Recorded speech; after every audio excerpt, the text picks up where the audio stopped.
Assalamualaikum warahmatullahi wabarakatuh.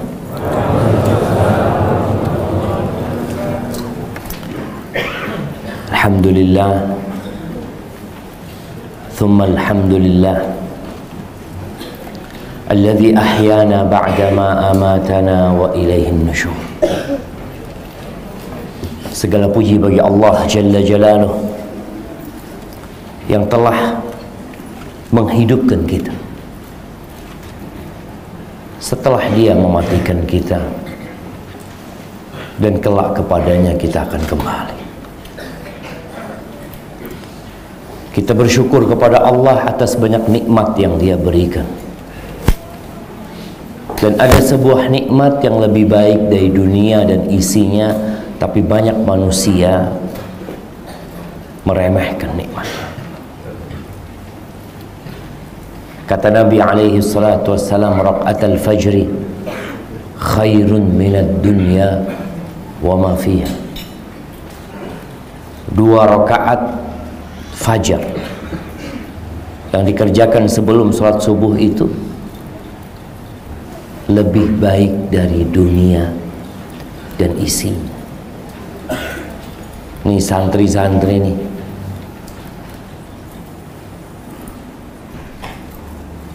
siapa nama? Lutfi. Dari mana Lutfi? Jakarta Timur.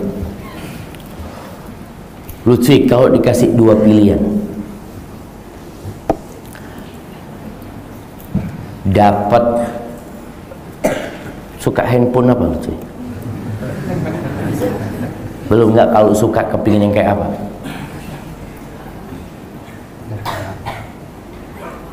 iPhone, Masya Allah, beda kelasnya.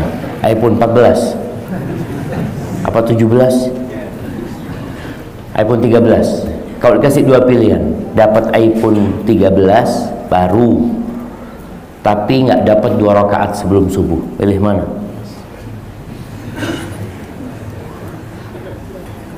Milih mana? iPhone apa kehilangan 2 rakaat sebelum subuh?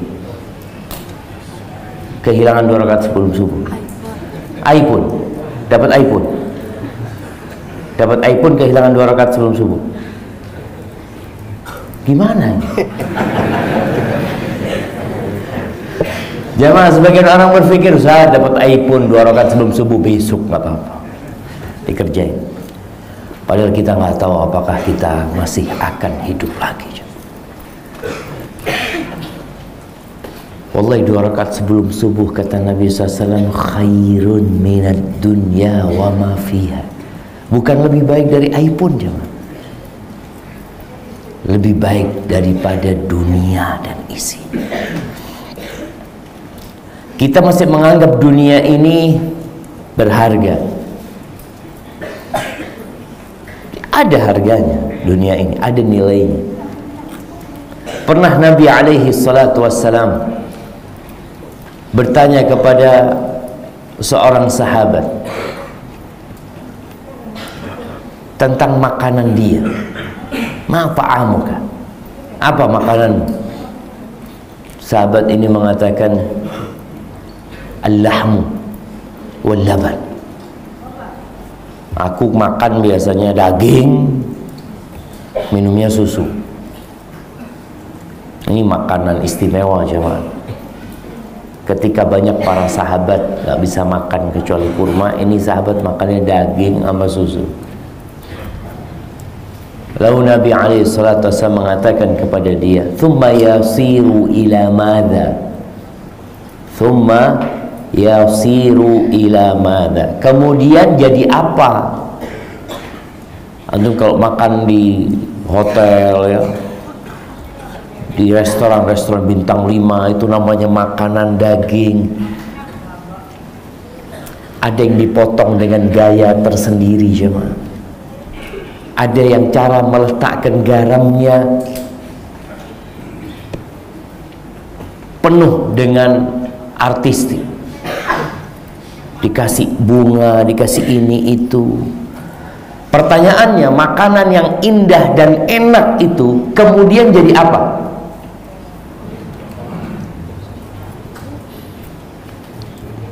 Kalau antum dikasih dua pilihan, nikmat makan, makan enak tapi nggak bisa mengeluarkan yang dimakan, antum milih mana? Ana milih nggak makan, Ustaz. Karena dapat mengeluarkan apa yang dimakan itu nikmat besar, jemaah. Tapi kita kurang mensyukuri nikmat tersebut. Tadi kalau bicara dunia, Nabi SAW mengatakan, "Thumma yasiru ila madha?" Kata sahabat ini, "Ila ma qad alimta ya Rasulullah." Menjadi sesuatu yang engkau sudah tahu ya Rasulullah. Dia malu mau ngomong, mau menyampaikan makanan itu jadi apa, malu. Karena menyebutkan sesuatu yang buruk, siapa? Dan itu dunia. Kata Nabi SAW, "Inna allaha daraba mat'am ibn Adam mathalan lid dunya." Allah menjadikan makanan anak Adam itu permisalan untuk dunia. Tiap hari kita ketemu makan. Pagi ini sarapan apa insya Allah di pondok?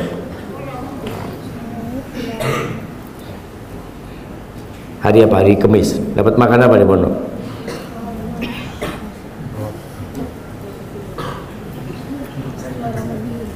Dapat telur sama bihun. Masya Allah, itu makanan favorit jemaah.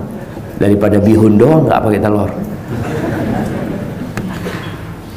Nah, tiap hari ketemu makanan, lalu kita berpikir, ini jadi apa nih? Jadi apa bentar nih? Tapi sebagian kita, kata Allah, bal tu'thirunal hayatad dunya, akan tetapi kalian lebih mementingkan kehidupan dunia.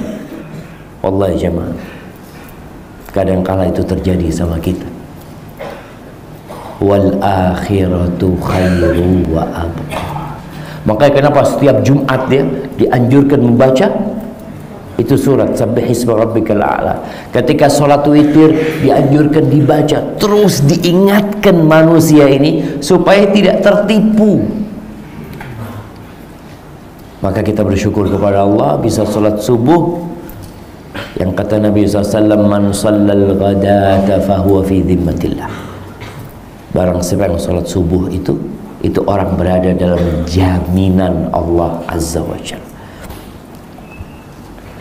Allahumma salli wa sallim ala abdika wa rasulika habibina wa sayyidina Muhammadin wa ala alihi wa ashabi ajma'in, amma ba'd. Siapa namanya?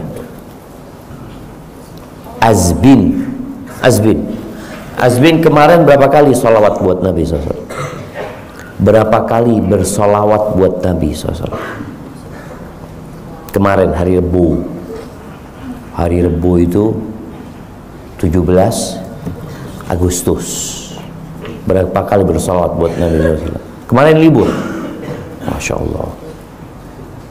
Berapa kali sholawat buat Nabi SAW? Berapa kali?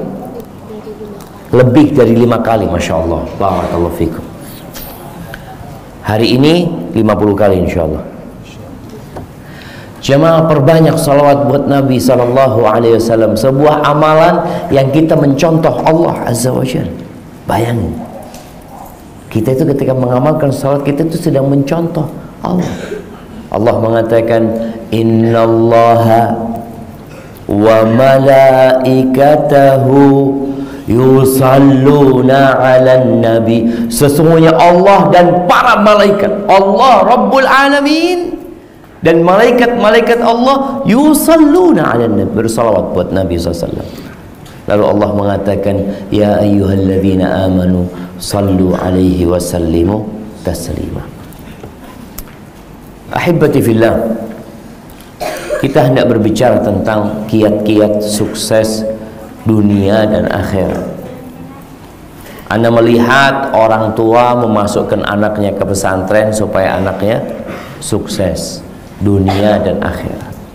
Orang tua mengarahkan anaknya untuk kuliah, umpamanya kedokteran. Apa tujuannya? Supaya anaknya sukses dunia dan akhirat. Ada banyak pilihan kampus,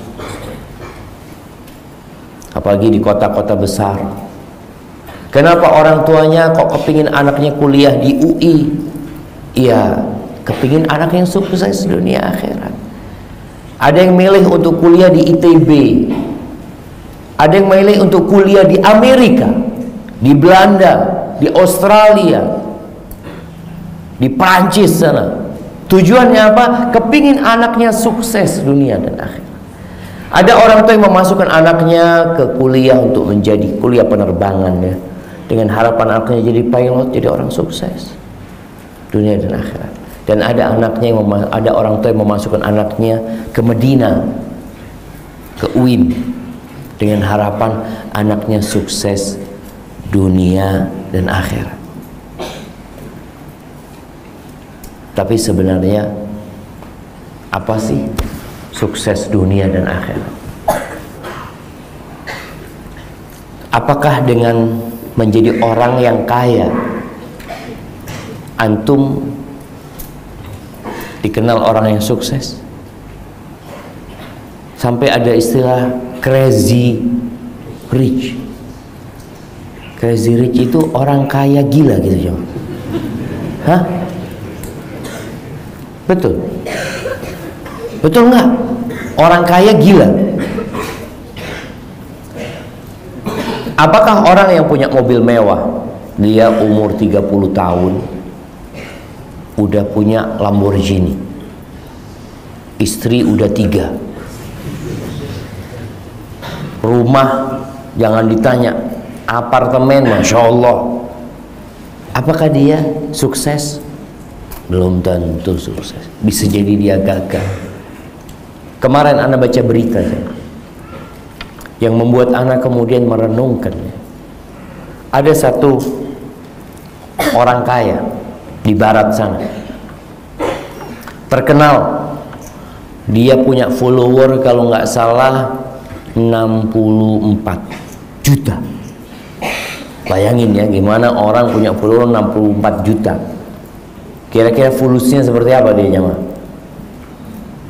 Dan banyak yang memuji dan menyanjung dia. Tahu-tahu 2 hari yang lalu dia mengumumkan dia mau off dari media untuk sementara, kata dia. Kenapa? Karena dia sakit jiwanya. Sakit. Kurang apa dia? Bininya cantik, rumahnya mewah, mobilnya, dan terkenal. Followernya berapa?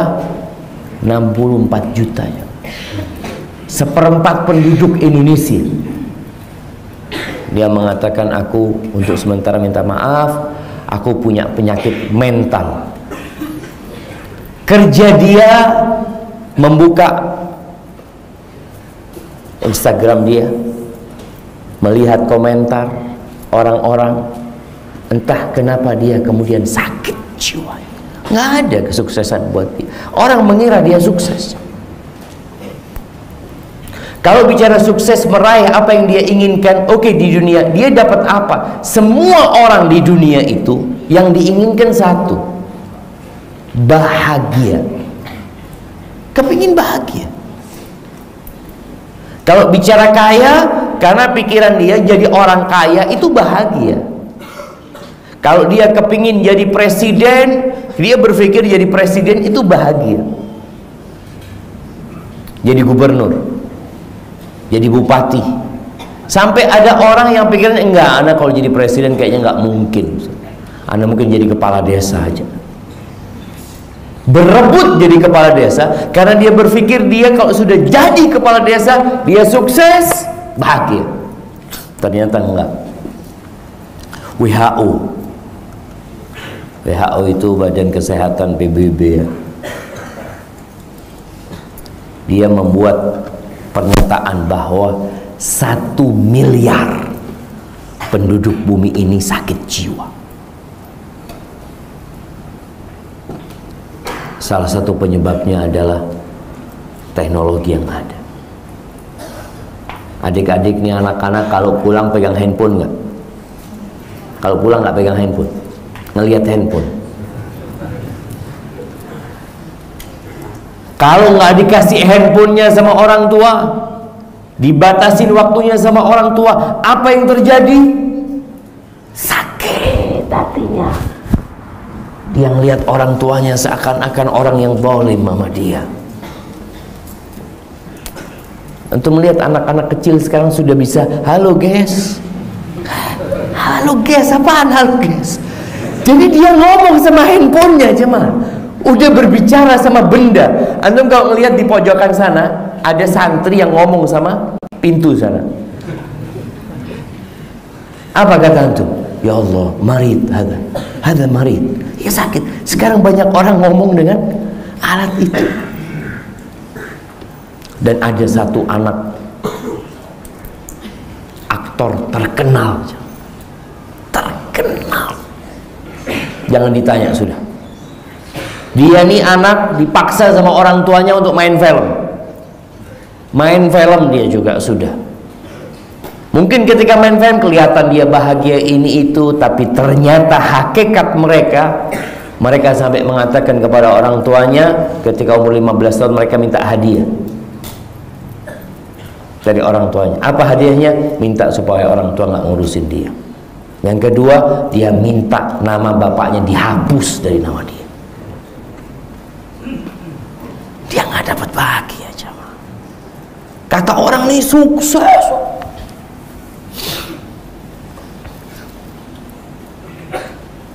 Terus bagaimana supaya kita sukses dunia dan akhirat? Syekh Abdul Razak hafizahullah ta'ala, beliau menulis sebuah artikel pendek, gak panjang, maka harapan anak-anak santri nanti semua baca karena ini bahasa Arab dan kecil. Judulnya itu Asbabus Sa'adah, kiat-kiat untuk bahagia dunia dan akhirat, jemaah. Dan orang yang bahagia di dunia insya Allah bahagia di akhirat. Kenapa seperti itu? Karena yang punya kebahagiaan itu Allah Azza wa Jalla. Ketika kita diturunkan ke bumi ini, Nabi Adam alaihissalam waktu di surga bahagia nggak beliau? Bahagia banget, jemaah. Tapi kebahagiaan itu harus dilewatin dengan ujian. Apa ujiannya Nabi Adam alaihissalam? Ketika diperbolehkan makan dari semua, menikmatin isi surga, mau istirahat, mau jalan-jalan, mau makan, mau minum, nikmat semuanya di sana. Allah kasih ujian apa? Jangan makan buah apa jemaah? Buah khuldi. Kita udah ingetin waktu itu. Yang menyebut buah khuldi siapa? Iblis. Bagaimana iblis mengatakan, hal adulluka ala syajaratil khuldi wa mulkin la yabla. Engkau mau nggak Adam? Ini udah nikmat hidupnya, diperbolehkan segala sesuatu, hidup bersama istrinya Hawa. Nabi Adam kalau sendirian di surga, ya kurang sempurna kebahagiaan beliau. Maka Allah ciptakan buat Nabi Adam pasangan. Ketika Nabi Adam diciptakan, di dalam riwayat Israiliyat disebutkan bahwasanya Hawa itu diciptakan ketika Nabi Adam tidur. Dan itulah rusuknya. Nabi Adam bangun, dilihat ada perempuan, padahal belum pernah tahu dengan yang namanya perempuan. Baru pertama ada wanita diciptakan waktu itu. Nabi Adam tanya, man anti? Kok siapa? Kok kata dia? Hatinya itu udah condong. Memang Allah ciptakan liyaskuna ilaiha. Sudah hidup nikmat bersama istrinya. Dan Nabi SAW juga mengatakan arba'un minas sa'ada, ada 4 faktor kebahagiaan. Siapa yang mau sebutkan? Ada 4 faktor eksternal. Jadi kebahagiaan itu sebenarnya dari diri kita sendiri, tapi ternyata ada faktor eksternal di dunia ini yang menjadi pendukung kebahagiaan, pendukung kesuksesan kita. 4.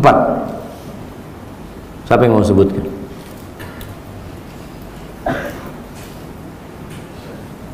Jamaah. Nah, antum. Iya. Apa 4 faktor kebahagiaan yang disebutkan Nabi SAW? Wallahu a'lam. Antum mau bahagia enggak? Nah, harus belajar. Baik. 4 faktor kebahagiaan dari eksternal ya, dari luar kita.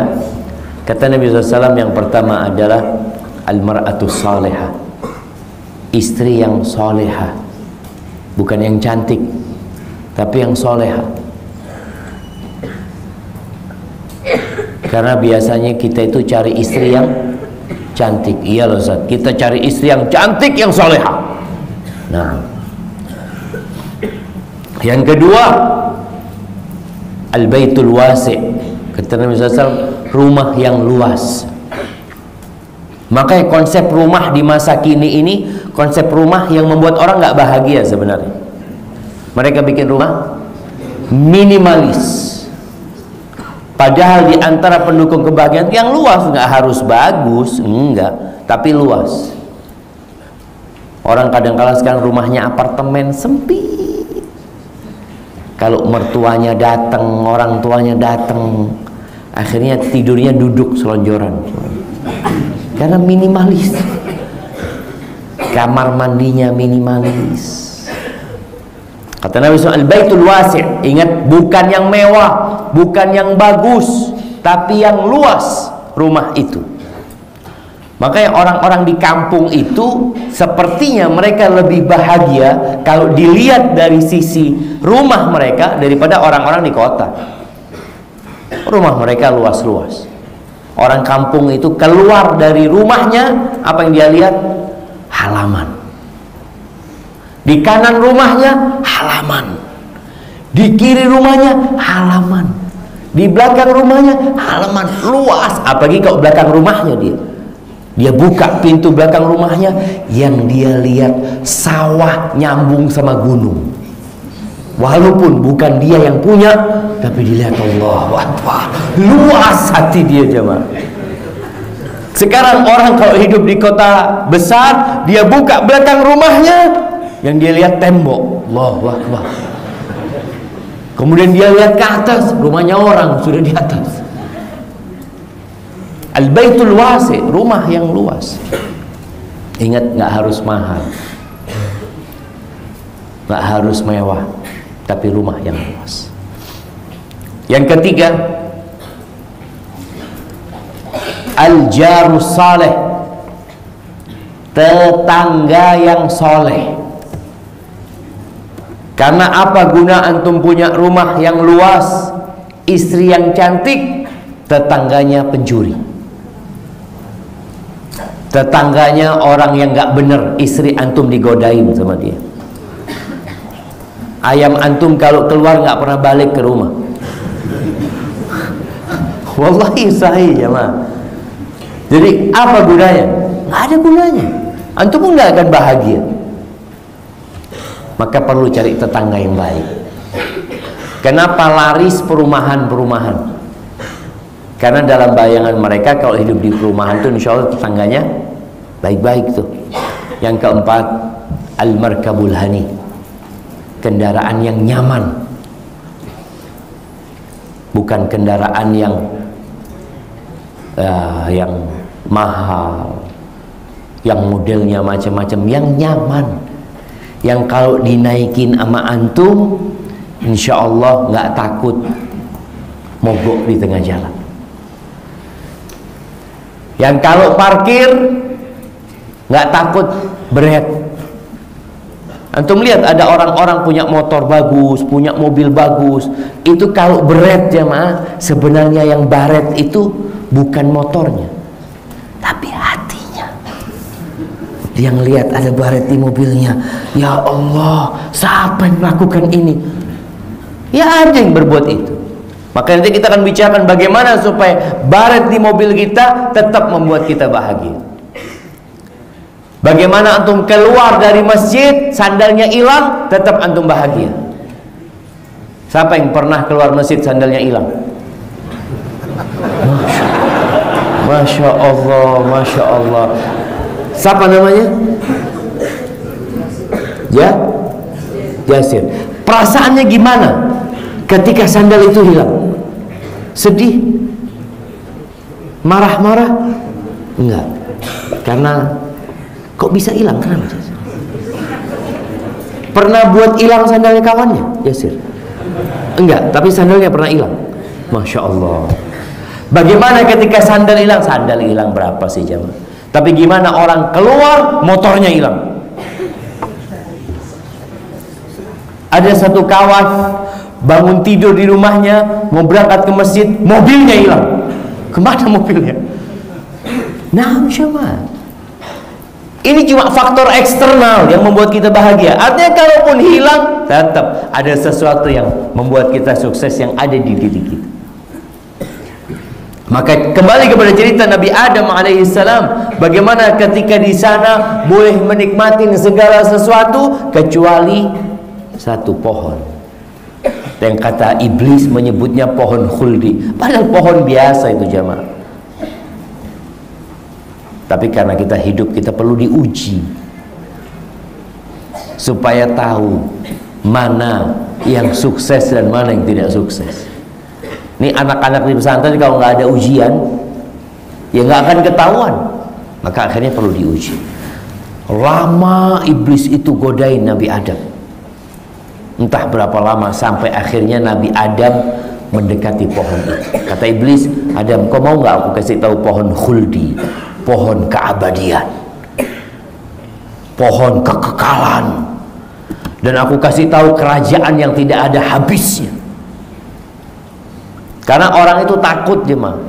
Yang kaya takut miskin, yang jadi penguasa takut diturunkan dari kekuasaannya. Maka dia selalu berpikir bagaimana selama-lamanya kekal dia berada di tempat itu. Tapi nggak ada kekekalan di muka bumi ini. Akhirnya Nabi Adam tertarik, tertipu, dan dia makan.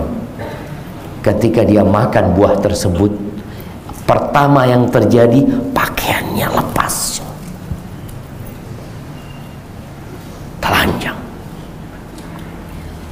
Kira-kira kalau itu terjadi di masa sekarang jemaah, setiap orang berbuat dosa pakaiannya hilang. Kita akan lihat di jalanan semua nggak pakai pakaian, pegangan kemaluan dia. Kenapa? Habis berbuat dosa. Wallahi jemaah, Allah tutupin sekarang dosa-dosa kita. Nabi Adam ketika berbuat langsung lepas pakaiannya semua. Ambil daun-daunan Nabi Adam untuk menutupin auratnya. Kemudian Allah hukum. Nabi Adam bertobat kepada Allah Azza wa Jalla. Allah terima tobatnya, tapi hukuman tetap diberikan. Apa hukumannya? Diturunkan ke muka bumi ini. Ketika diturunkan ke muka bumi ini, Allah memberikan pesan kepada Nabi Adam. Fa imma ya'tiyannakum minni huda. Apabila datang kepada kalian petunjuk dari aku, Allah katakan famanittaba'a hudaya fala yadhillu wa la yashqa. Ini Allah sebutkan di surat Thaha ayat 1, 2, 3. 123. Allah mengatakan barang siapa yang mengikuti petunjukku, maka dia tidak akan tersesat. Dia akan jadi orang yang sukses. Dia akan meraih apa yang dia inginkan. Wala yashqa, dan dia tidak akan sengsara dan menderita hidupnya. Selesai sudah. Kalau bicara kiat untuk sukses dunia akhirat, Allah udah kasih tahu nih. Di surat Thaha ayatnya mudah. 1, 2, 3 123. Nggak akan tersesat, nggak akan menderita, nggak akan sengsara hidup. Dan ini keputusan Allah Jalla Jalaluh. Bagaimana Allah turunkan kepada Nabi Adam suhuf sebagai petunjuk, kepada Nabi Musa Allah turunkan apa? Taurat. Yang mengikuti Taurat di masanya Nabi Musa, fala yadhillu wala yashqa. Dilanjutkan oleh Nabi Isa alaihissalam, Allah turunkan bersamanya Injil. Yang mengikuti Injil bersama Taurat, fala yadhillu wala yashqa, maka tidak akan tersesat dan tidak akan sengsara pada masa itu. Dan ketika Nabi kita Muhammad alaihi salatu wassalam, Allah turunkan Al-Quranul Karim. Di awal surat Taha, Allah Azza wa Jalla mengatakan, ma anzalna alaikal Quran litashqa. Kami tidak menurunkan Al-Quran kepadamu agar engkau menderita hidupnya. Enggak. Tersiksa dengan Al-Quran. La. Kadang-kala teman-teman nih yang udah ngaji, atau dulu dia sebelum ngaji, dan sekarang ketika berjumpa dengan orang-orang yang masih jauh dari sentuhan-sentuhan agama, dia berpikir agama ini menyusahkan, berat agama ini, sedikit-sedikit haram, haga haram, haga haram, sehingga dia menderita. Lah, coba engkau ikuti. Berapa banyak di antara kita yang kesel sama lampu merah? Engkau lihat lampu merah, astagfirullah, lampu merah 60 detik, mulai mikir yang enggak-enggak, mulai kepingin robos lampu merah karena ngelihat lampu merah seperti itu. Padahal lampu merah dibikin supaya antum tidak menderita. Berapa banyak di antara kita yang malas pakai sabuk pengaman. Akhirnya sabuk pengamannya, karena kalau nggak pakai sabuk pengaman, mobilnya bunyi terus ya. Dia belikan alat untuk nutup tempatnya sabuk pengaman itu ya. Dia berpikir, ya Allah, sabuk pengaman ada menyiksa. Padahal dia dibuat untuk keselamatan, namanya safety belt, sabuk pengaman. Tapi sebagian orang nggak mau, jamaah.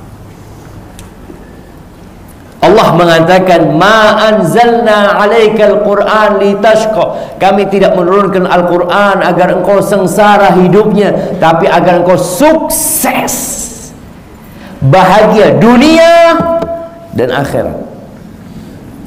Orang yang bahagia di dunia, bahagia di akhirat, jemaah.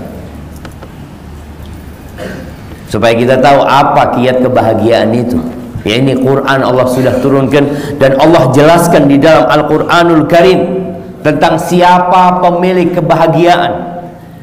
Di surat An-Najm ayat 43, Allah Azza wa Jalla mengatakan, wa annahu huwa adhaka wa abka.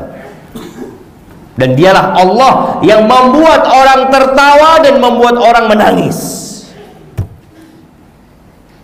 Dialah Allah yang membuat orang ini bergembira dan membuat orang ini menangis. Itu Allah Azza wa Jalla.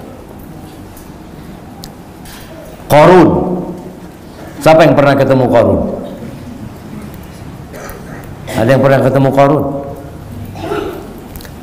Pernah ketemu orang namanya Qarun? Nggak ada, jemaah. Nggak ada orang mau ngasih nama anaknya Qarun. Atau ada orang yang ngasih nama anaknya Fir'aun. Fir'aun, tahu? Fir'aun, na'udzubillah. Orang nggak kepingin, jemaah. Tapi nggak tahu ya kalau orang kafir. Pernah ada yang punya orang kawan non muslim, namanya Qarun? Kayaknya enggak ya. Cerita Qarun berada dalam kitab-kitab mereka, ada dalam Taurat, ada dalam Israiliyat ya, dalam cerita-cerita Bani Israel diceritakan Qarun, dan Allah ceritakan dalam Al-Qur'anul Karim bagaimana Qarun dengan hartanya bangga dia, dikatakan kepada dia, la tafrah, innallaha la yuhibbul farihin. Engkau jangan bergembira yang kelebihan, yang penuh dengan kebanggaan. Allah nggak suka. Allah nggak suka. Allah nggak suka dengan orang-orang yang berbangga-banggaan, yang berifuria dengan hartanya, pamer hartanya, menunjukkan kepada manusia. Antum pikir ini orang sukses? Lah. Sehari, jarak sehari, Qarun itu keluar dengan kendaraannya. Sekarang mobil paling mahal berapa harganya jemaah? Berapa? 120 miliar. Berapa kilo emas itu kira-kira?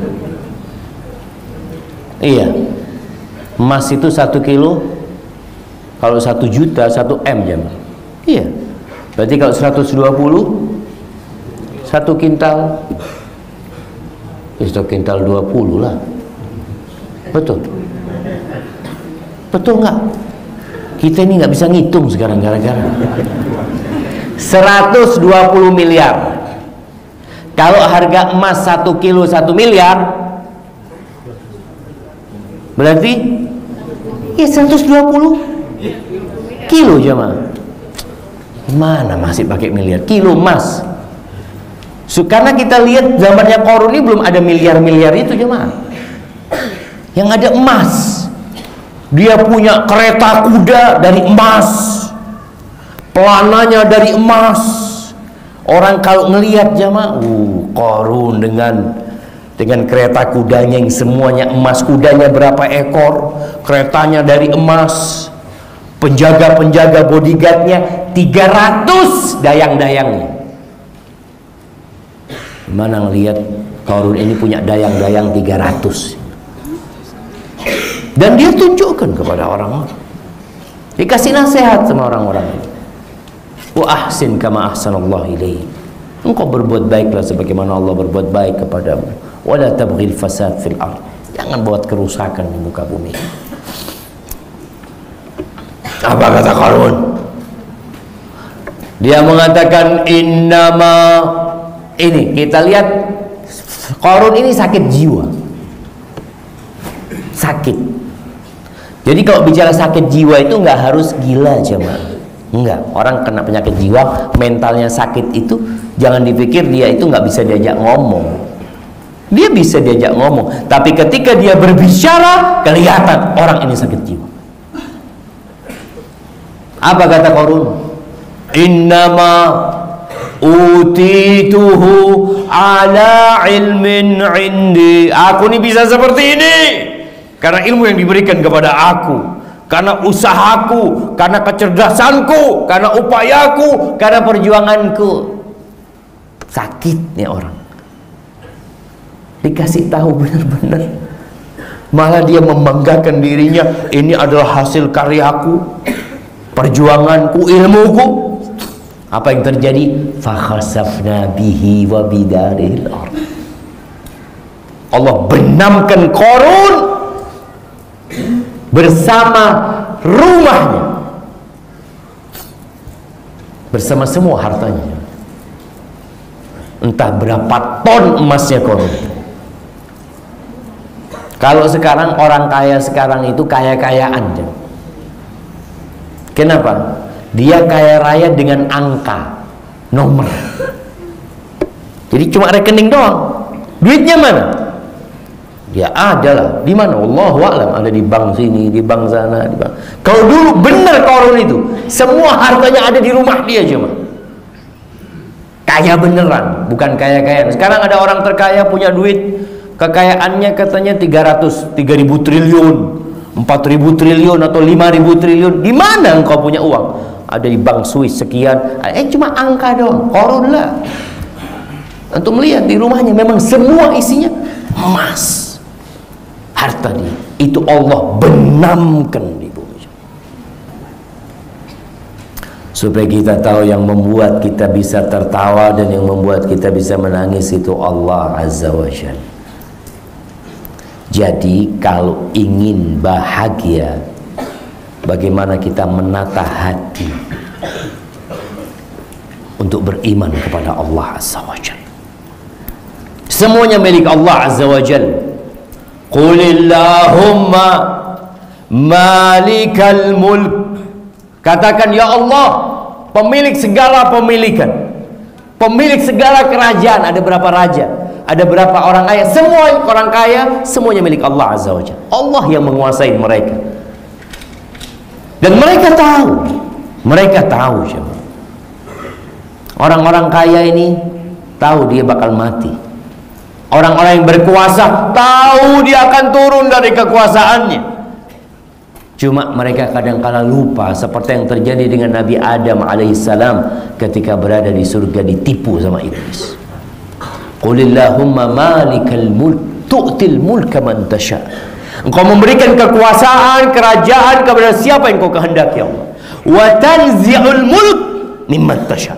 Dan engkau cabut itu kekuasaan dan kerajaan, kepemilikan dicabut, mimman tasha. Wa tudhillu man tasha wa tu'izzu man tasha. Wa tu'izzu man tasha wa tudhillu man tasha. Engkau memuliakan siapa yang kau kehendaki, engkau menghinakan siapa yang kau kehendaki. Biyadikal khair. Camkan, di tangan Allah segala kebaikan. Semuanya ada di tangan Allah Azza wa Jalla. Bukan di tangan fulan, bukan di tangan fulan. Ini urusannya terserah fulan.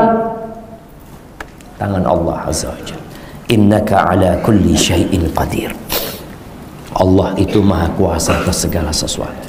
Dan Allah menjanjikan kesuksesan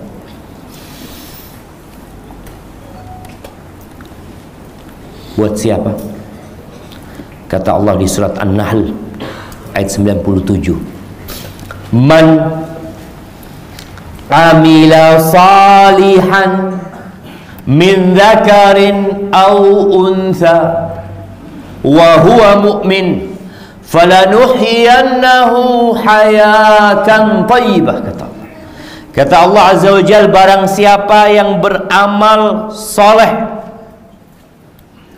baik itu laki-laki atau perempuan. Nih, kalau ada yang mengatakan Islam itu diskriminatif terhadap para wanita, enggak. Allah sebutkan barang siapa beramal soleh, mau laki mau perempuan, dengan catatan wa huwa mu'min, dia beriman. Ini syarat penting untuk kita sampaikan kepada manusia. Karena ada orang-orang liberal yang berpandangan nanti di surga itu ada orang-orang kafir di sana. Orang-orang kafir yang baik hati, yang suka bersodakoh. Kita ngelihat ada orang-orang kaya raya, dia sodakohnya 1 triliun. Non muslim, dia suka membantu orang lain. Dia punya banyak kebaikan. Dia menemukan lampu, mungkin. Dia menemukan motor, jadi amal jariah dialah. Kalau mungkin orang berpikir dia ini orang yang pertama kali menemukan. Iya, itu amal baik.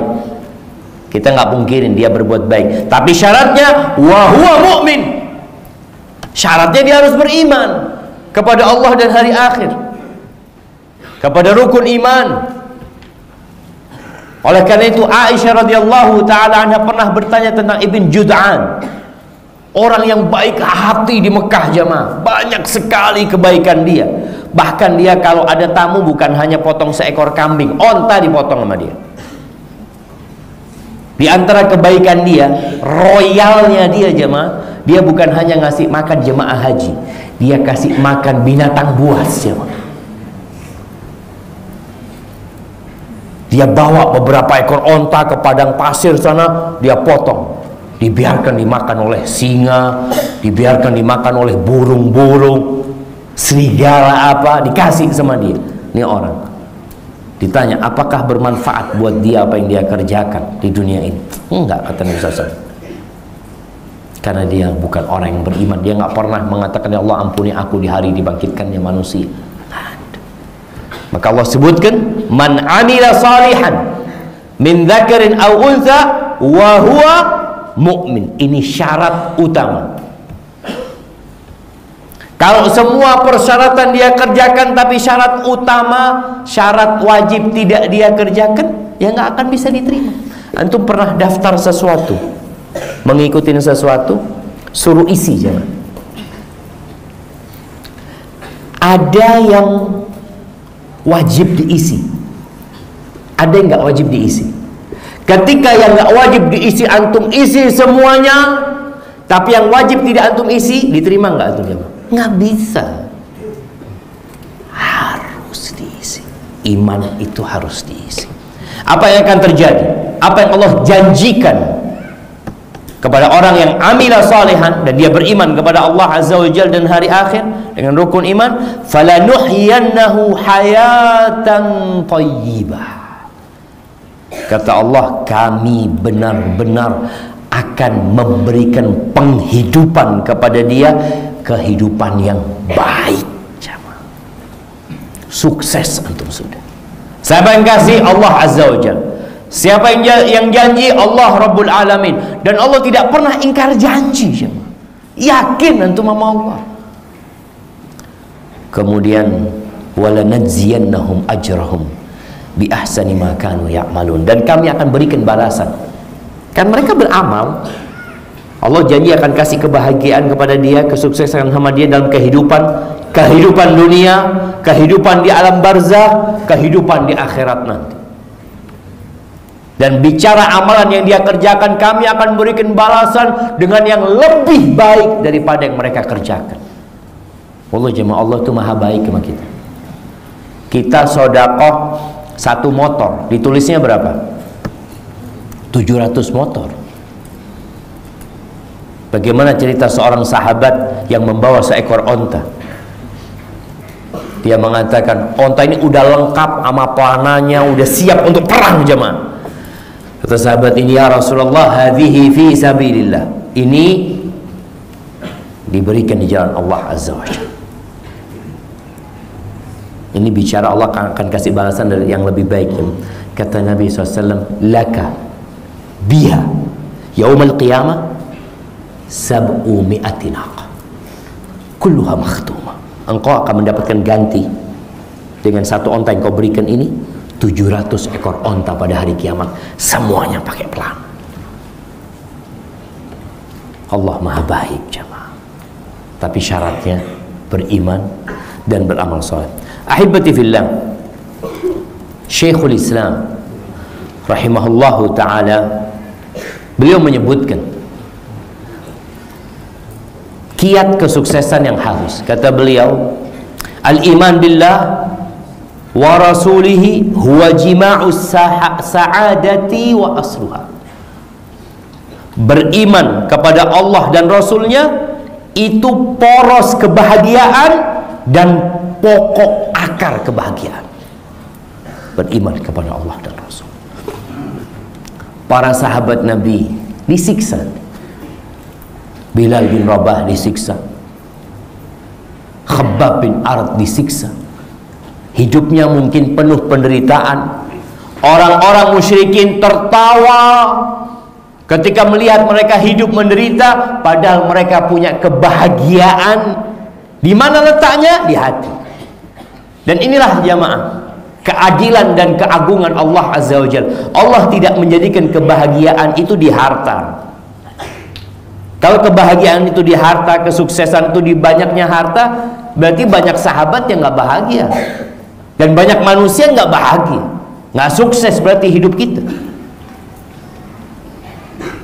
Tapi Allah meletakkan kebahagiaan itu di hati. Di mana tempatnya iman? Sini ya. Siapa yang nggak punya hati? Yang hari ini datang tanpa hati. Semua punya hati. Kalau tadi dikatakan oleh WHO, 1 miliar orang sakit hati. Ada masalah dengan hati. Coba diperbaiki imannya. Insya Allah engkau akan jadi orang yang sukses. Ala bidzikrillah tatmainnul qulub. Ahibati billah, Cuma dalam menjalani hidup ini ada 3 kondisi yang akan kita lewati. Kondisi yang pertama, kita akan berbuat dosa. Antum akan berbuat dosa. Itu udah fitrah manusia. Yang mana dosa itu akan mengurangi kebahagiaan. Karena dosa itu akan menyisakan nokta hitam di hati kita. Kata Nabi SAW, "Idza adzraba 'abdun nukita fi qalbi nukta sauda." Ini wadah kebahagiaannya nggak jadi jernih, jadi kotor. Antum bisa ngelihat ya, ketika gelas itu jernih enak dilihat. Tapi kalau sudah ada lumutnya ini itu, ngelihatnya aja nggak suka, apalagi mau minum. Ketika seorang berbuat dosa, maka akan ada nokta hitam. Apa kata Nabi SAW? Fa'idha taba wastaghfara wa naza'a suqila qalbu. Itu tanda apa jemaah? Tanda udah selesai kajiannya. Kalau dia bertobat, beristighfar, meninggalkan itu dosa, jantungnya, hatinya dibersihkan jemaah. Dibersihkan. Allahu Akbar. Antum kalau melihat kacamata, orang pakai kacamata, kemudian ada debunya atau ada apa, kemudian antum bersihkan, dilihat, ya Allah enaknya ngelihat. Maka kalau bicara kita akan berbuat dosa dan akan kembali berbuat dosa dan akan kembali berbuat dosa yang menjadi tabiat manusia, solusinya supaya tetap sukses, istighfar. Memang nggak mau, perbanyak istighfar. Nah, antum, anda mau tanya, kemarin berapa kali istighfar antum? 3 kali 5. Ada tambahan lainnya, nggak terhitung.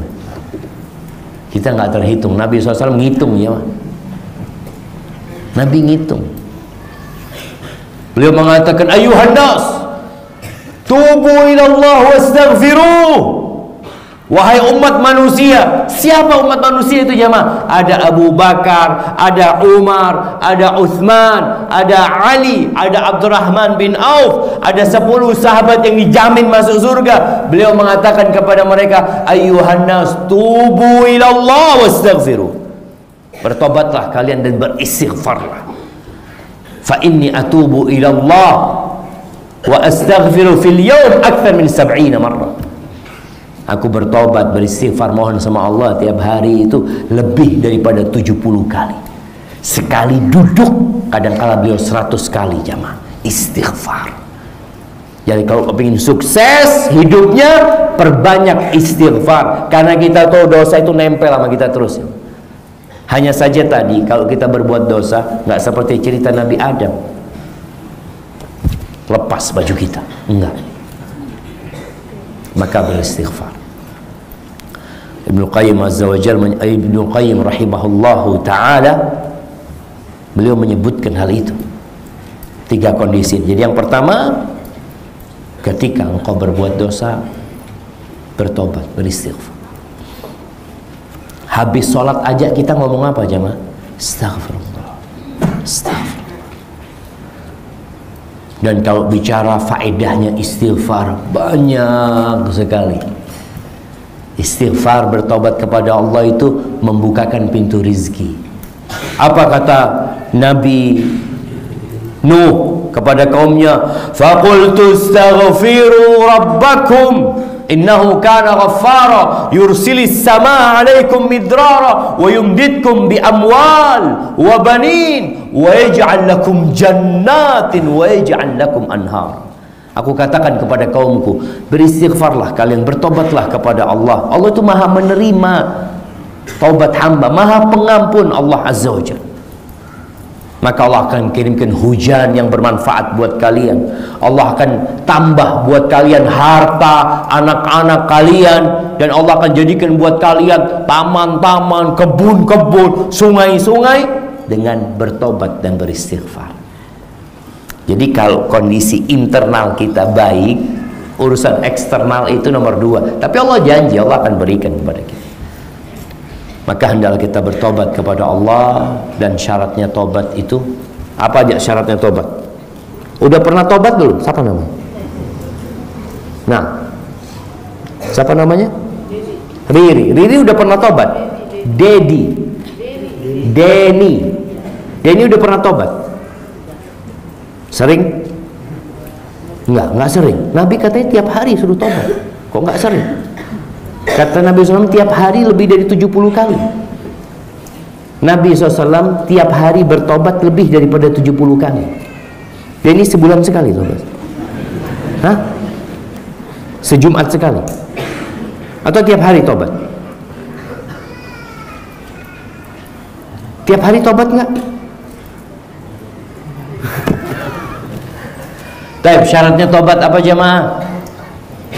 Menyesali, meninggalkan, bertekad untuk tidak mengulang. Itu harus ada. Jadi kondisi kedua, Allah akan kasih nikmat sama kita.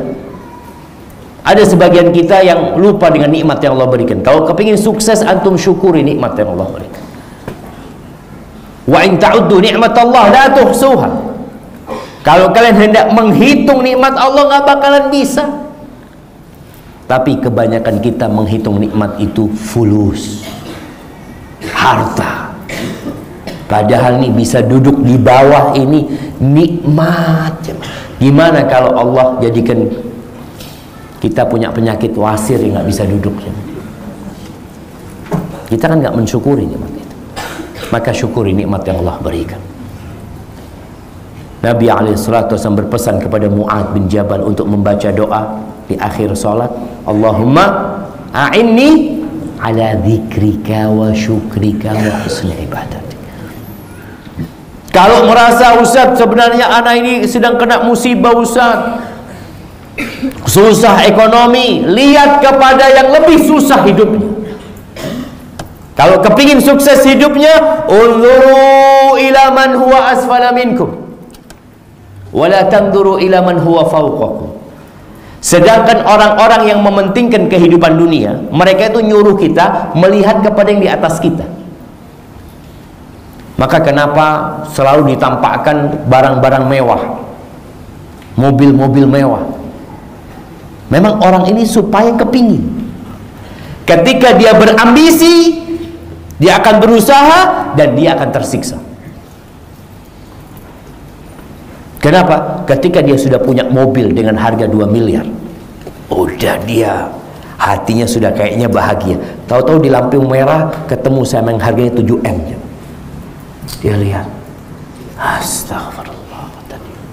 Dia lihat ke sini nih, nggak bersyukur dia jawab. Antum pun seperti itu. Ketika lihat kawannya, umpamanya, masya Allah, pakai sandal harganya 100.000, antum sandalnya cuma 50.000. Yang lihat, ya Allah, sampai sandal pun membuat antum tidak bahagia. Bersyukur kepada Allah dengan melihat yang lebih susah hidup. Unduru ila man huwa asfala minkum wala tanzuru ila man huwa fawqakum. Jangan melihat kepada yang di atas kalian. Bapak-bapak nih, kalau istrinya pulang dari rumah orang kaya, biasanya istrinya itu kehilangan kebahagiaannya.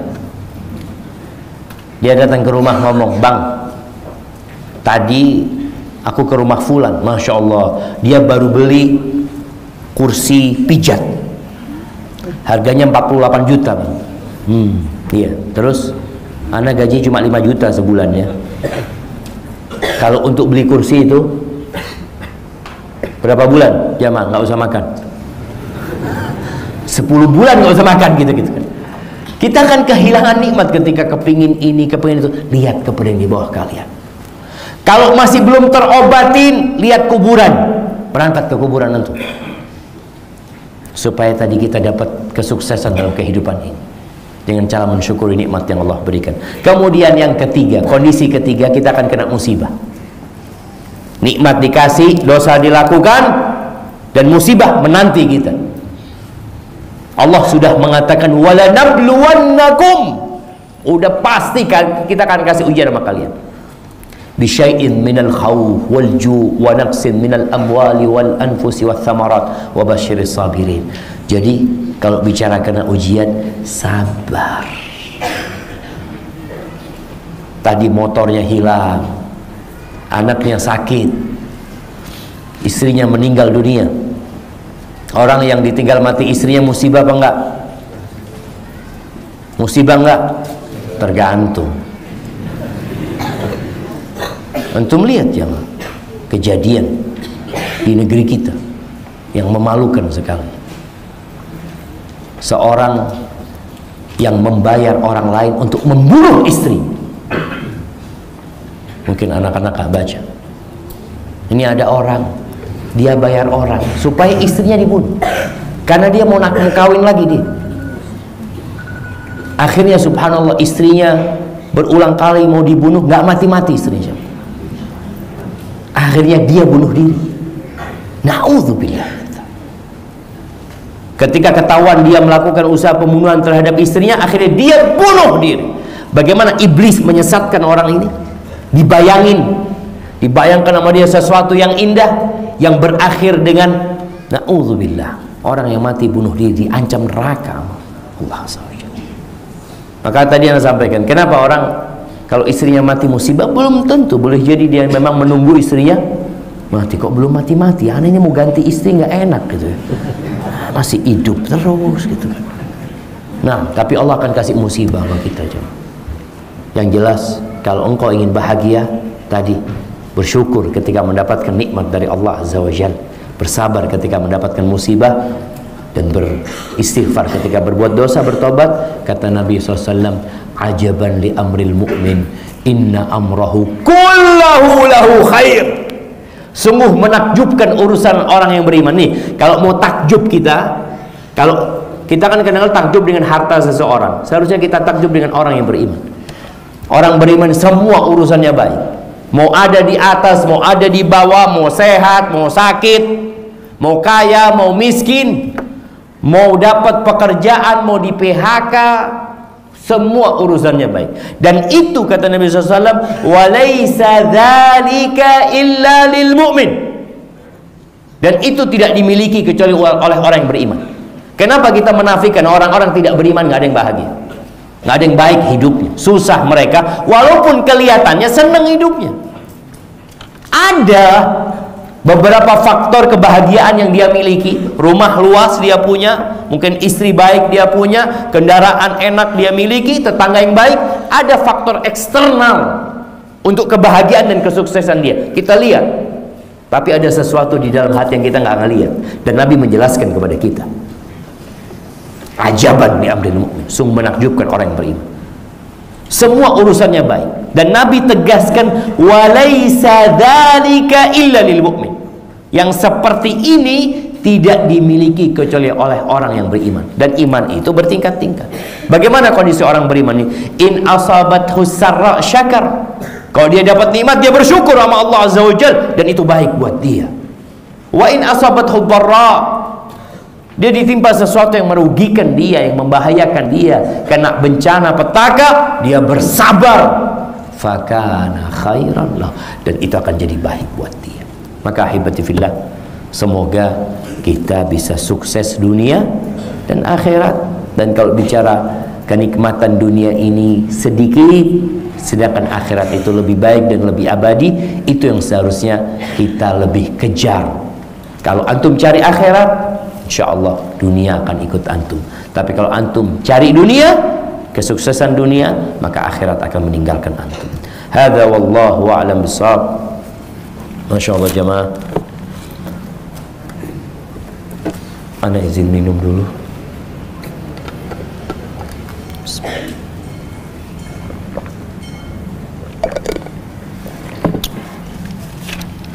Alhamdulillah. Ustaz, sudah kurang lebih 3 bulan ini ana futur dan merasa iman sangat tipis, sehingga meninggalkan ibadah-ibadah sunnah yang ana lakukan, baik puasa, sholat, dan baca Quran. Ana minta doa serta nasihatnya. Bagaimana caranya agar Anda dapat kembali melaksanakan amalan-amalan ibadah tersebut dan menjauhkan diri dari kemaksiatan? Iya, kalau bicara kondisi, tadi kita sebutkan manusia akan berbuat dosa karena itu udah kodrat manusia. Iman juga naik turun. Ketika iman kita sedang turun, maka tolong paksakan diri kita untuk mengerjakan yang wajib-wajib. Yang sunnah mungkin ditinggalkan, yang wajib-wajib.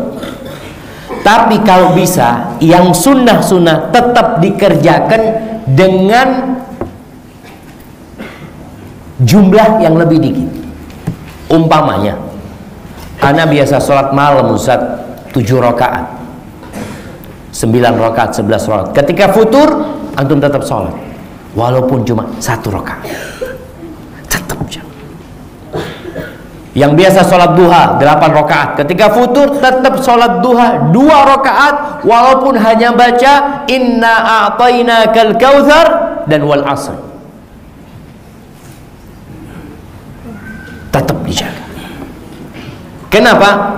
Karena kalau antum maksain 8 rakaat dalam kondisi futur, kadangkala antum akan tambah futur, bahkan ditinggal. Ya udah, dikurangin jumlahnya. Tetap itu dikerjakan. Kemudian perlu ganti suasana. Jiwa kita ini mengalami kejenuhan. Ada kejenuhan. Yang la yafturun itu malaikat. La yafturun kata Allah. Kita enggak.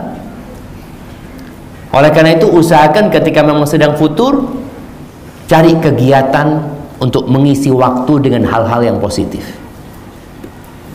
Contohnya olahraga, lari antum, lari atau main bola, main basket ya. Tapi di tempat yang tidak penuh kemaksiatan. Alhamdulillah Ustaz, aneh kalau futur sih biasanya lari Ustaz, ikut Car Free Day Ustaz. Sana laki perempuan dengan pakaian-pakaian yang seperti itu, enggak, antum akan tambah futur. Bukan futur lagi, pulang dari sana merangkak antum, imannya udah. Jadi seperti itu. Kemudian yang ketiga, istighfar. Karena boleh jadi ada dosa-dosa yang menyebabkan tadi noktah-noktah hitam di jantung, sehingga jantungnya jadi lemah, jadi sakit. Dokter jantung, kadang-kala anak bawa abah anak, dia kasih tahu kondisinya jantungnya seperti ini. Jangan makan ini umpamanya. Usahakan lakukan jalan kaki, olahraga supaya jantungnya sehat. Kita menjaga kesehatan jantung dengan istighfar, mohon ampun sama Allah Azza wa Jalla. Terus berdoa. Hindari tempat-tempat tadi yang menyebabkan kemaksiatan. Kemudian jamaah, ketika kita sudah istirahat ya, mulai datang kajian lagi. Cari kawan yang bisa mengingatkan kita. Insya Allah akan semangat kembali. Baca doa jangan berhenti. Allahumma inni ala dzikrika wa syukrika wa husni ibadatik. Karena orang walaupun futur insya Allah untuk membaca doa itu masih mudah buat dia. Bolehkah beristighfar dengan terus menerus mendawamkan Rabbighfirli wa liwalidayya warhamhuma kama rabbayani shaghira? Apakah akan mendapatkan keutamaan istighfar? Nah, karena Rabbighfirli, ya Allah ampuni aku, wali walidayya, dan kedua orang tuaku. Hanya saja jamaah kalau kita lihat kenapa istighfar Nabi SAW itu beragam, macam-macam istighfar Nabi SAW. Karena kondisi manusia, kalau dia terbiasa membaca sesuatu satu model saja, itu lama kelamaan udah nggak ada rasa. Seperti kebanyakan kita baca Al-Fatihah itu tanpa mengingat udah jalan jemaah. Alhamdulillahirabbil alamin arrahman, padahal mikirnya nanti telur sama bihun itu dia, tapi keluar itu sudah jemaah. Makanya kenapa kita disuruh baca yang lainnya, baca Al-Fatihah, baca surah. Kemudian Kalau ini istighfar, antum baca istighfar Rabbighfirli wa liwalidayya, tapi baca juga Rabbighfirli wa tub alayya innaka antat tawwabur rahim. Baca la ilaha illa anta subhanaka inni kuntu minadh dhalimin. Baca Allahumma inni zalamtu nafsi zulman katsira fa innahu la yaghfiru dzunuba illa anta faghfirli maghfiratan min 'indika warhamni innaka antal ghafurur rahim. Terus Nabi baca doa Allahumma ighfirli ma qaddamtu wa ma akhartu wa ma a'lantu wa ma asrartu wa ma asraftu wa ma anta a'lamu bihi minni antal muqaddim wa antal muakhir. Baca doa Sayyidul Istighfar. Jadi usahakan kita baca beragam tadi. Soalnya kalau baca satu model kadang kalah atau kebanyakan akhirnya kita nggak lagi menghayatinya. Seperti itu. Jadi nggak apa-apa untuk mendawamkan itu, tapi usahakan tadi baca yang lainnya. Baik.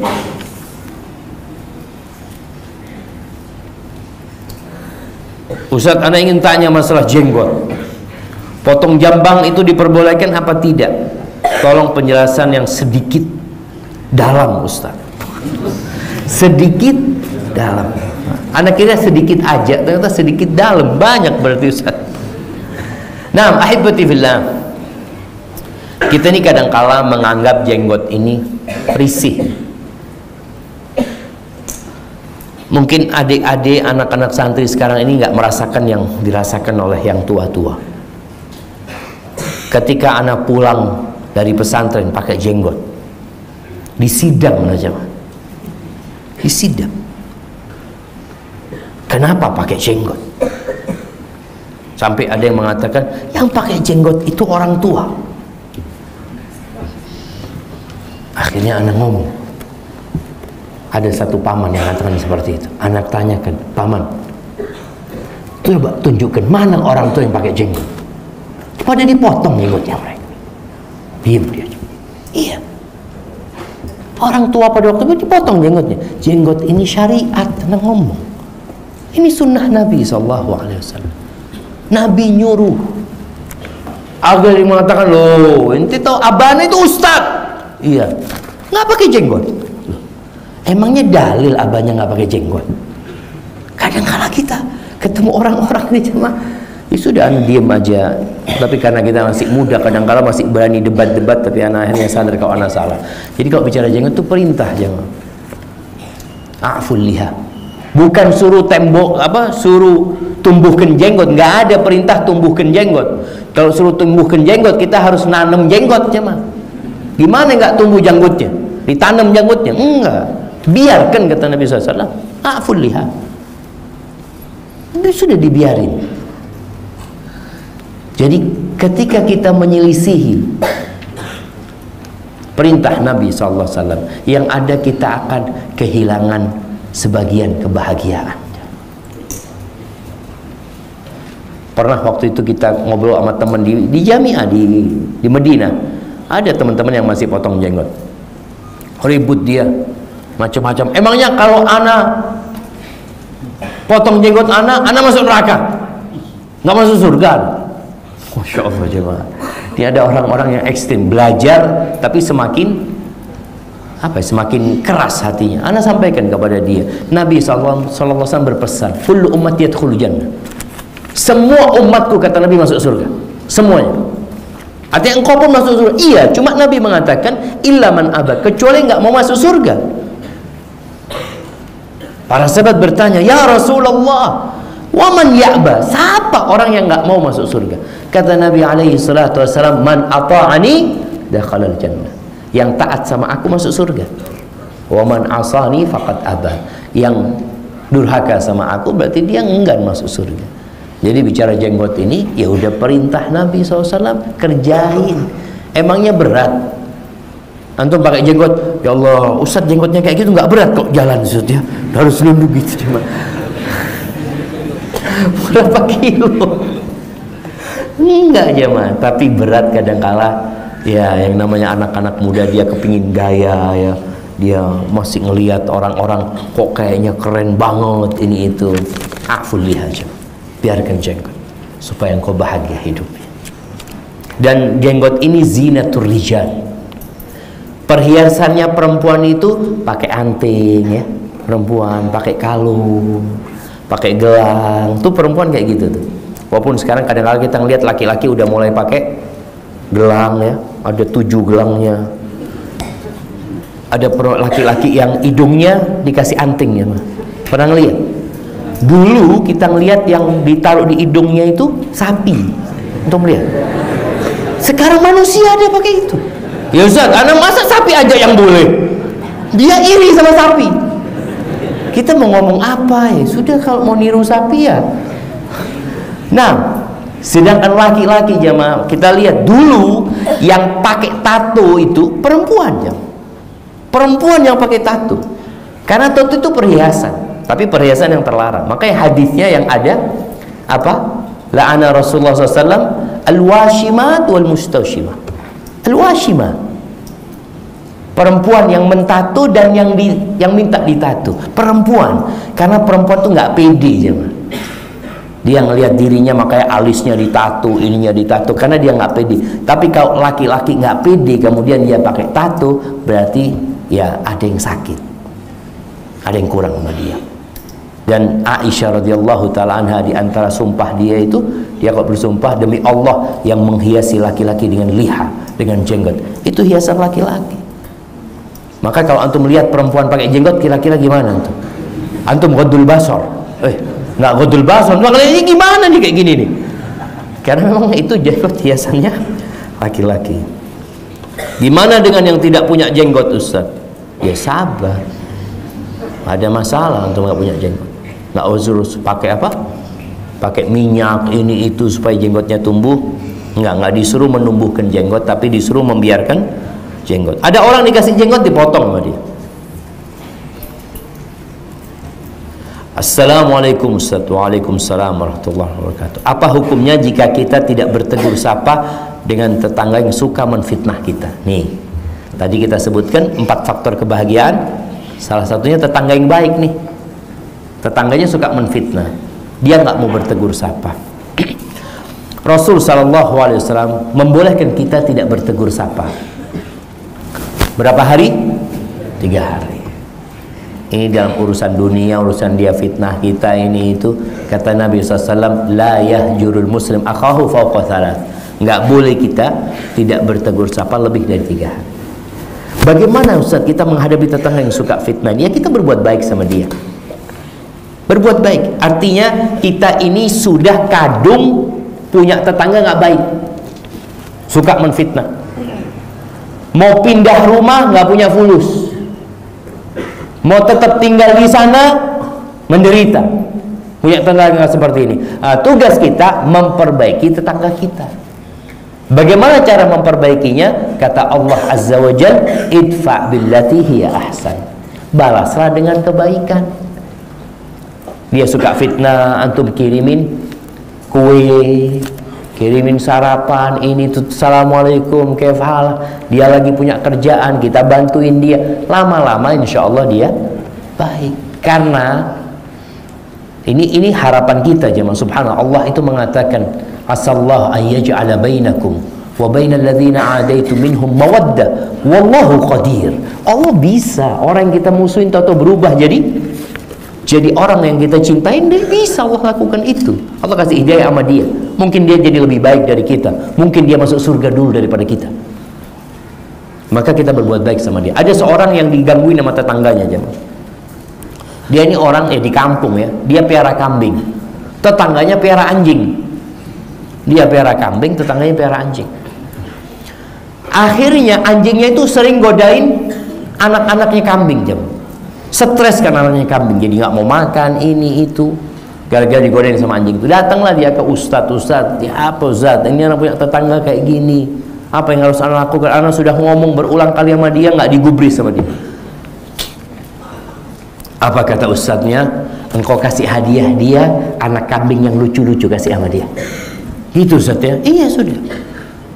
Ya sudah, dia minta nasihat, dia datang. Assalamualaikum, ahlan wa sahlan. Anak mau kasih hadiah buat antum. Dikasih anak kambing yang lucu, jamaah. Allahu Akbar. Sejak itu anjingnya diikat sama dia.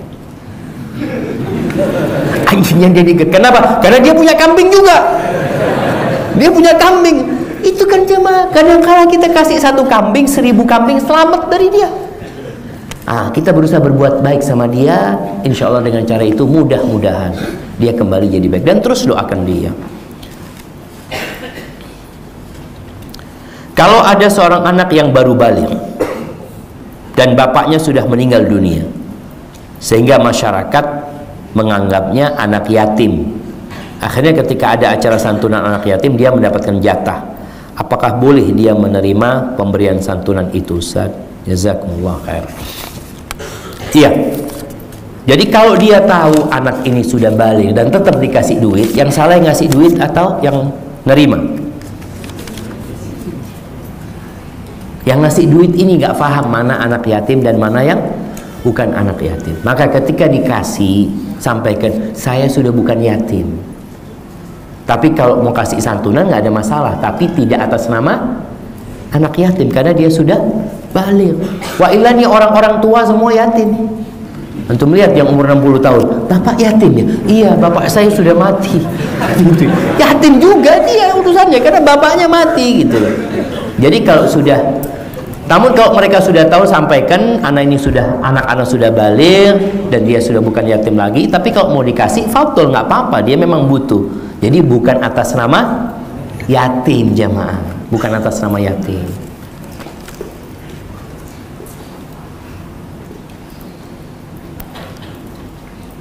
Apabila belum dikatakan orang beriman, apabila kita masih mengkhawatirkan masa depan anak-anak, apakah belum dikatakan orang beriman apabila kita masih mengkhawatirkan masa depan anak-anak, apabila belum kita dalam keadaan belum mampu ekonomi. Ahibati fillah. Ya, iman itu kan bertingkat-tingkat tadi. Umar bin Abdul Aziz ya, ketika dia mau mati, dia mau mati masih dalam kondisi sebagai khalifah ya. Sehingga orang-orang datang kepada beliau karena beliau menurut riwayat yang sahih beliau itu diracun ya. Dibunuh beliau. Ketika dia mau mati, dia menteri-menteri beliau, kawan-kawan dekat beliau datang. Ya Amirul Mukminin, ausi, engkau kasih wasiat buat anak-anakmu. Anak-anakmu ini miskin gitu. Umar bin Abdul Aziz itu meninggalkan warisan kalau nggak salah cuma 17 dirham atau 18 dirham. Yang 6 dirham untuk urusan kafannya, kuburan dia, sisanya itu warisan. Sedikit sekali jamaah. Mungkin kalau hitungan warisan beliau itu ya 1 juta mungkin warisannya cuma. Mereka mengatakan, ausi, engkau wasiatlah buat anak-anakmu, engkau masih khalifah, ini dijadikan gubernur di sini, ini dikasih ini, kan manfaat, engkau masih berkuasa. Kata Umar bin Abdul Aziz mengatakan, inna waliyallahu alladhi nazzala al-kitab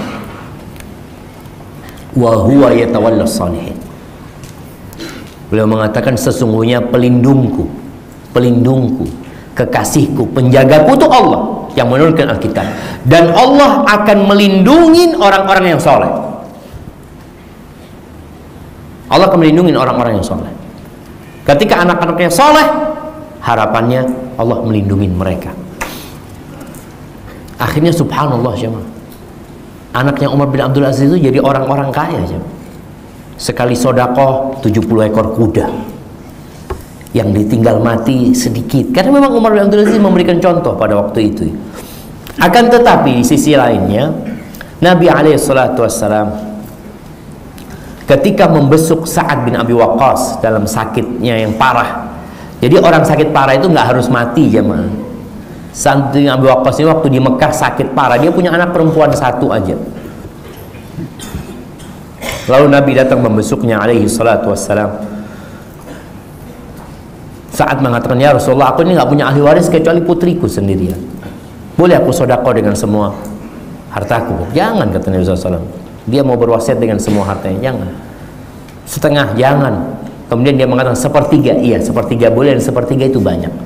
Lalu Nabi SAW mengatakan, innaka antadhara warathataka aghniya, engkau tinggalkan ahli warismu dalam kondisi dia mampu, itu lebih baik daripada engkau tinggalkan mereka dalam kondisi miskin, minta-minta sama orang nantinya. Jadi orang tua memikirkan anak-anaknya nggak ada masalah. Tapi ada orang tua yang miskin. Ya udah, ketika dia memang nggak punya harta, titipkan anaknya sama Allah Azza wa Jalla.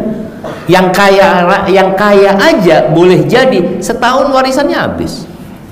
Maka para orang tua ketika mereka memikirkan masa depan anaknya, kasih bekal anaknya kesolehan. Allah akan lindungi dia. Kalaupun dia miskin, insya Allah tetap akan dijaga keimanannya. Karena dia akan menjadi orang yang kalau dapat musibah bersabar, kalau dapat nikmat bersyukur kepada Allah SWT.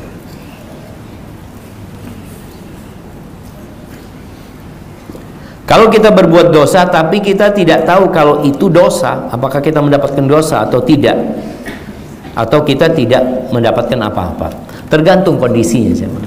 Sebenarnya orang yang nggak tahu dosa, ya wajar, dia insya Allah nggak akan dihukum. Tapi kalau dia nggak mau belajar, kondisinya berbeda. Ini orang, Anda nggak tahu kalau riba itu haram, Ustaz. Engkau kemana aja selama ini? Kemana aja? Kajian-kajian. Ada orang yang berpaling dari agama, jadi dia dosanya di sana nantinya. Baik, ini pertanyaan terakhir. Ustaz, saya ikhwan perantau. Beberapa hari lalu saya bermudzakarah dengan rekan kerja saya. Apakah ada hadis yang membatasi kajian 2 kali sepekan? Karena saya berpikir daripada melakukan hal yang kurang bermanfaat di kos-kosan, saya pergi ke kajian berharap pahala ibadah haji. Nggak ada jemaah, nggak ada pembatasan kajian itu. Hanya kalau pembatasan, bukan pembatasan nasihat. Nabi memberikan nasihat itu secara berkala memang. Tapi kalau belajar menuntut ilmu, yang enggak. Antum lihat anak-anak di pesantren, ya 24 jam di pesantren. Orang-orang yang kuliah, tiap hari masuk kuliah dia, belajar gitu. Jadi kalau bicara kajian itu, tidak ada batasan yang berapa kali, tapi usahakanlah kita melakukan yang kita bisa istiqomah. Jadi amalan yang kita bisa istiqomah. Nabi SAW itu kalau melakukan sesuatu, biasanya beliau jaga amalan itu. Ya udah, ana mampunya kajian umpamanya sepekan 5 kali. Udah 5 kali dijaga. Jangan berlebih-lebihan sehingga nanti ditinggalin. Jangan. Jadi kalau mau tiap hari kajian boleh, sehari 2 kali ana kajian subuh, kajian maghrib. Tafadhol, nggak ada larangan. Karena itu dalam rangka menuntut ilmu. Tapi kalau nasihat, memang Nabi SAW kalau ngasih nasihat sahabat itu ada perbedaan jamaah. Nasihat itu dengan menuntut ilmu. Menuntut ilmu kadang-kadang kita memang perlu tahu halal haram, tapi nasihat itu lebih kepada yang urusannya hati ya. Kasih nasihat, engkau jangan ini itu. Itu memang jangan terlalu sering sebagai seorang ustadz nyampaikan itu. Kadang-kadang orang-orang jadi bosan dan jenuh nantinya. Hada wallahu a'lam bishawab. Itu yang dapat Anda sampaikan. Kurang lebihnya mohon maaf. Wassallallahu ala nabiyina Muhammad wa ala alihi wa sahbihi.